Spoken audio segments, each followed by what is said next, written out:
Welcome back to मैथोमेनिया। तो आज हम 10th क्लास का मैथ्स का स्टैंडर्ड पेपर सॉल्व करेंगे जो कि 2025 में हुआ था। तो हम एमसीक्यू से स्टार्ट कर रहे हैं। तो सबसे पहला क्वेश्चन आपके पास क्या था, एमसीक्यू जो था that is if alpha and beta are zeros of a polynomial, और पॉलिनोमियल आपके पास क्या गिवन है 3x² प्लस के 6x plus k such that alpha plus alpha beta is equals to -2/3। तो आपको सबसे पहले पता है कि अगर कोई भी क्वाड्रेटिक इक्वेशन होती है तो उसके दो रूट्स होते हैं, एक अल्फा, एक रूट को हम अल्फा से डिनोट करते हैं, दूसरे रूट को हम बीटा से डिनोट करते हैं। तो जो अल्फा होता है वो होता है, हमारे पास रिलेशन आ जाता है क्या, अल्फा प्लस बीटा। अगर हम दो रूट्स का रिलेशन करें तो वो किसके इक्वल होता है, ऐड करें तो वो क्या होता है -b/a के इक्वल, और अगर उनका प्रोडक्ट करें तो वो क्या होता है c/a के इक्वल। अब ये a b और c क्या है आपके पास, कोई भी क्वाड्रेटिक इक्वेशन किस फॉर्म की होती है, ax² plus bx plus c की फॉर्म की होती है। अब यहां से हम वैल्यूज निकालेंगे, b की वैल्यू आपके पास क्या आ रही है 6, और हमारे पास c की वैल्यू k आ रही है, और a की वैल्यू हमारे पास क्या आ रही है 3 आ रही है।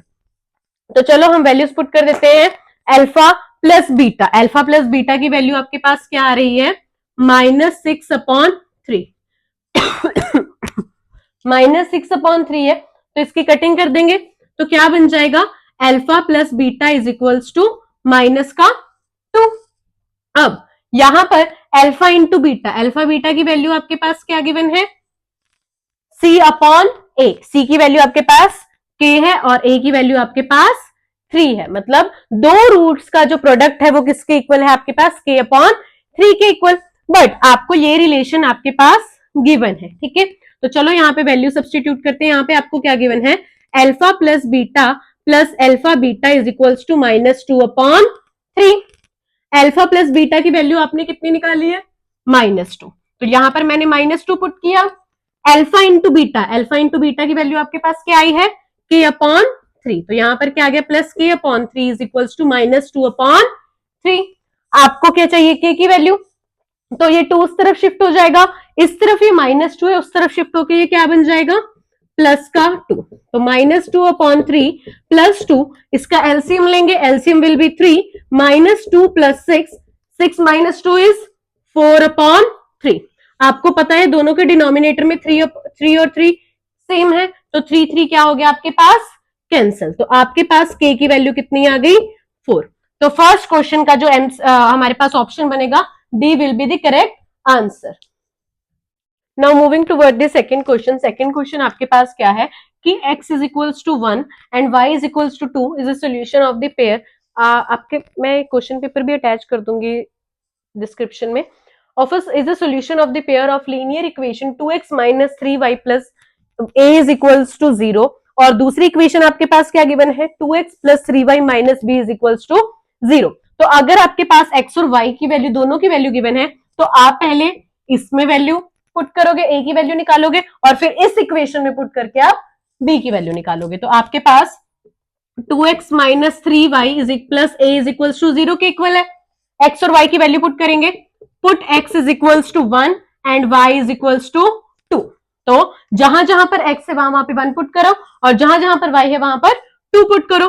2 into 1 minus 3 into 2 plus a is equals to 0। 2 into 1 is 2 -6 plus a is equals to 0। यहां पर कितना बन गया 2 - 6 is -4 plus a is equals to 0। पर आपको a की वैल्यू चाहिए तो ये -4 उधर शिफ्ट होके क्या बना देगा 4। तो जो ये फर्स्ट इक्वेशन थी उससे आपके पास a की वैल्यू आई क्योंकि इसमें a वेरिएबल था। अब ये जो सेकंड इक्वेशन है इससे आपके पास किसकी वैल्यू आएगी b की वैल्यू। तो चलो 2x plus 3y plus minus b is equals to 0। यहां पर हम वैल्यूज पुट कर देंगे वेरिएबल्स की x और y की। क्या, put x is equals to 1 and y is equals to 2। तो x जब आपने 1 पुट किया तो 2 into 1 plus 3 into 2 minus b is equals to 0। 2 into 1 is 2, 2 plus 6 minus b is equals to 0, 6 plus 2 is 8, 8 minus b is equals to 0। तो आपके पास यहां पर b की वैल्यू कितनी आ जाएगी 8। तो यहां पर आपको देखने की जो वैल्यूज है वो कौन सा रिलेशन सेटिस्फाई करा रही है। a is equals to 2b, क्या जो a है वो b का डबल है, क्या 4b का 4 8 का डबल है? नहीं। 2a is equals to b, कि अगर मैं 2 इंटू ए करूं तो क्या वो b के इक्वल आ रहा है? वैल्यूज पुट करके देखते हैं। a की वैल्यू 4 आई और b की वैल्यू है 8, 8 इज इक्वल्स टू 8 आ रहा है, मतलब इसका आपका सेकेंड ऑप्शन बिल्कुल ही करेक्ट है। तो इसका आंसर क्या बन जाएगा आपके पास? B part. तो जो नेक्स्ट क्वेश्चन है, क्वेश्चन नंबर 3, वो आपके पास क्या है? The mid point of the line segment joining the points P -4,5 and Q 4,6 lies on and the options are given. तो आपके पास सबसे पहले यहां पर हमारे पास क्या आ जाएगा? आपको पता है जब भी दो पॉइंट्स गिवन हो, जैसे कि अगर आपके पास P है जिसके कोऑर्डिनेट्स क्या है? x1, y1 और Q के कोऑर्डिनेट्स क्या है? x2, y2। और अगर आपको इसका मिड पॉइंट निकालना है, मैं इसको एमपी से डिनोट कर रही हूं, तो आप क्या करोगे? x1 plus x2 upon 2, y1 plus y2 upon 2। इससे आपको एब्सिस्सा मिलेगा, इससे आपको ऑर्डिनेट मिलेगा। एब्सिस्सा मतलब जो x वाला पार्ट होता है, ऑर्डिनेट मतलब जो y वाला पार्ट होता है। तो वैल्यूज पुट कर देते हैं। मिड पॉइंट आपके पास क्या बनेगा? x1 plus x2। p की पॉइंट्स क्या है? -4,5 और q के पॉइंट्स क्या है? 4,6। तो यहां पर आपके पास x1 की वैल्यू क्या बनी? -4 और y1 की वैल्यू 5, x2 की वैल्यू 4 और y2 की वैल्यू 6। पहला क्या है? x1 प्लस x2 मतलब -4 plus 4 upon 2, y1 plus y2 मतलब 5 प्लस 6 अपॉन 2। तो यहां पर आपके पास क्या आ जाएगा? -4 प्लस 4 दोनों कैंसिल हो गए, मतलब 0 आ गया। 0 अपॉन 2 इज 0 ओनली, 0,11 अपॉन 2। अब यहां पर आप देखो x पार्ट 0 है और y की कुछ वैल्यू, इसका मतलब जो पॉइंट है वो y एक्सिस पे कहीं ना कहीं पे लाई करेगा। तो ये जो इसका जो मिड पॉइंट होगा, जो कि इससे डिनोट हो रहा है, it will lie on y axis. तो इसका आंसर जो बन रहा है हमारे पास, बी पार्ट बन रहा है, that is your y axis. तो क्वेश्चन नंबर 4 आपके पास क्या है? You are being provided, you have to find the if theta is an acute angle and 7 plus 4 sin theta is equals to 9, then you have to find the value of theta। आपको theta find करना है, तो पहले जो given है हम उसको लिख लेंगे। आपके पास क्या गिवन है? 7 plus 4 sin theta is equals to 9। आपको पता है अगर आपको इसको सॉल्व करना है, then 7 will be shifted to that side। इधर प्लस है तो उधर जाके क्या हो जाएगा? माइनस। तो 4 sin theta is equals to 9 minus 7 and 9 minus 7 is 2 only। तो यहां पर कितना आ जाएगा? 4 sin theta is equals to 2। But आपको तो एंगल चाहिए, तो ये 4 उधर जाके क्या हो जाएगा? डिवाइड। क्यों? क्योंकि यहां पर 4 क्या है? मल्टीप्लाई में। तो साइन थीटा क्या बन जाएगा? 2 अपॉन 4। इसकी कटिंग करो, क्या बना? 1/2। तो साइन थीटा की वैल्यू आपके पास क्या आई? 1/2। आपको पता है साइन थीटा 1/2 कब होता है? 30 डिग्री पे। तो इसका आंसर हमारे पास क्या आ जाएगा? Theta will be 30 degree. तो इसका आंसर हमारे पास बनेगा B part, that is your.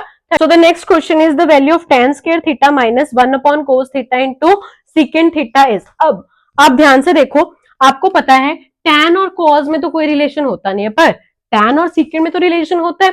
तो मैं इस cos को secant में कन्वर्ट कर सकती हूँ।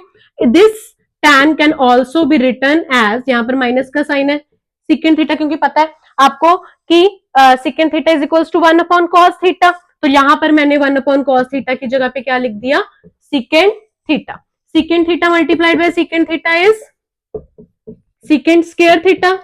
आपको ट्रिग्नोमेट्रिक फंक्शंस में इसकी वैल्यू पता है, 1 plus tan square theta is secant square theta. as we know 1 plus tan square theta is secant square theta, so I have substituted the value of secant square theta over here।